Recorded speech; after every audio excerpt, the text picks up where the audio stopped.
Hi everyone, my name is Nico, and today I'll be making pumpkin pie muffins for you. So we're going to get right started by combining in a large bowl, which is here and not on the other side, we're going to be combining the flour, which we have here, the baking soda, hold one moment, flour, baking soda and salt, just stack those for now, the cinnamon, pumpkin pie spice, and a couple other ingredients. So we're going to do the cinnamon. Honestly, it has a specific amount it wants, but I think cinnamon is delicious, so I'm going to put a little extra in and just do this. If it lets me. Come on. There we go. Except that's the ginger, so we might have made a mistake, but it's okay. It'll be good. It'll be good nonetheless, because ginger is also delicious. So we're going to put a little more, we're going to actually do cinnamon this time. There we go, that's cinnamon. I was wondering why the cinnamon was a little lighter in color. And we're going to do the pumpkin pie spice, a little extra as well, just to kind of match, like so. And the salt and ginger, yep, and that's it. Sweet. Alright, so we're going to take our whisk, and we're going to start combining this. Just by hand. We can just kind of like turn the bowl slowly as we do it, just to make sure we get all the edges, all the edges. And we are then going to be ready for the next step. Sweet. So our next step is going to be combining in another bowl. We're going to put this aside for now. We're actually going to need another whisk, which great, there's one right here. Sweet. We're going to grab another bowl, which is perfect. Sweet. We're going to have another bowl, and we're going to combine the wet ingredients. So that is the oil. I did that like a great guy. Like. Anyway, the oil, both sugars. Sugars may be thought of as dry, which is interesting, but honestly, they're almost always combined with the wet, which I think is probably just due to the fact that I don't honestly know. Maybe it's because they're part of a plant. Honestly, if any of you know, let me know, because I'm curious.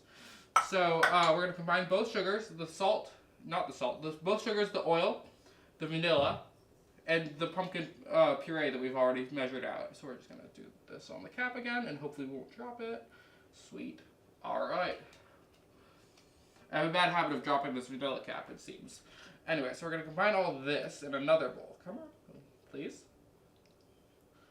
I hate that texture so much, but it'll be delicious when it's gotten done. So we're just going to get that out, and we're going to combine all this.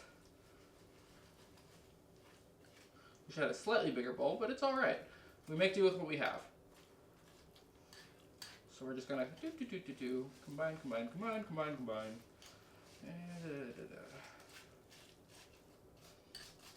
There we go. I'm going to actually just hold this bowl because then you can see inside of it while I do it. Yeah, that's easier. It's easier if you hold the bowl, it seems, because it's just like you have a bit more control over it, which is nice to have.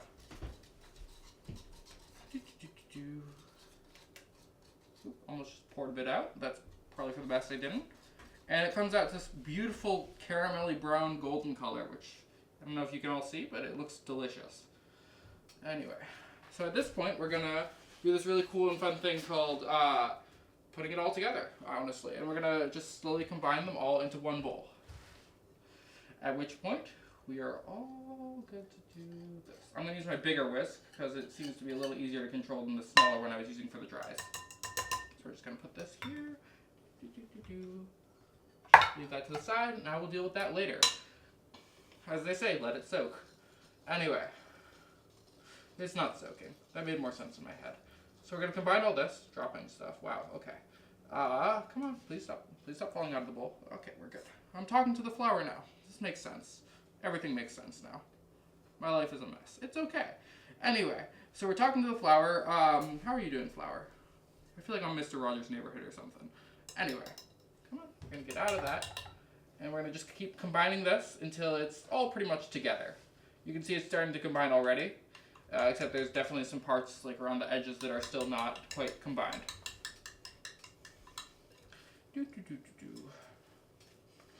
It should kind of come together as like a pasty thing, as you can tell on my whisk.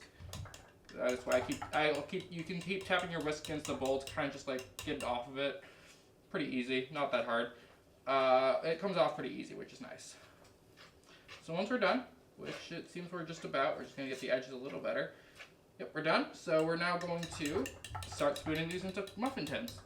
This is a really easy recipe if you want to just have something to eat for fall. It's very, it's not crazy sweet for usual muffins, so they're pretty nice to have. And we're gonna grab our muffin tins. We have a lot of them, so I don't know if we're gonna be able to fill them all, but that's okay. I did forget to put the milk in, so we're gonna do that now actually. My bad. Glad I remembered, probably for the best. So we're gonna put in a total of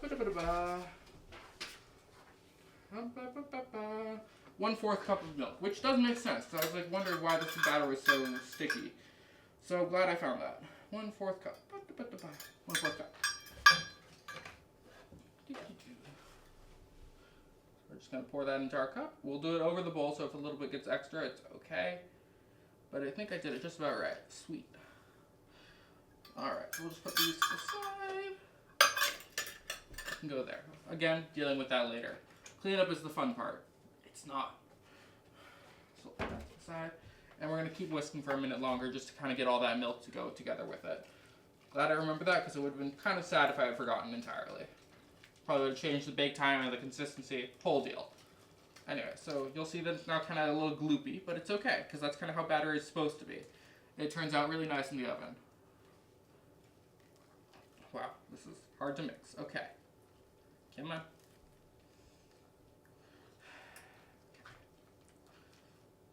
Real arm workout. Okay. So we're going to get that off the whisk, and we're going to start spooning it into these muffin tins that I had gotten out earlier before I forgot the milk existed. Anyway, so we're going to give it a couple spoonfuls per little thing, which is perfect. I probably should have greased these first, but it's alright. They'll come out fine. And if they don't, whoops, mistakes happen. Come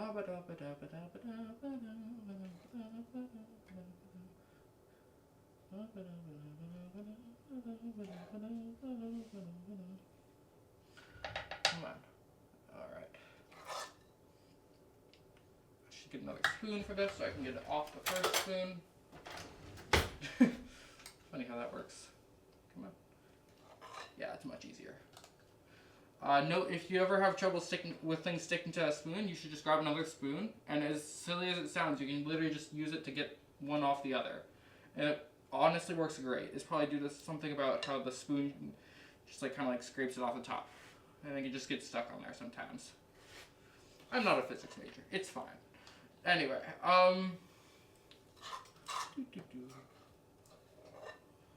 so we're almost out of batter, which is perfect because we've basically filled our little tins. Alright, so I am realizing I forgot there's baking soda in here. I'm kind of a klutz today, it seems. So I'm actually going to take a second one of these, and I'm going to fill these a little less, just because they guys are going to expand a good deal, and I don't want them to start joining with each other.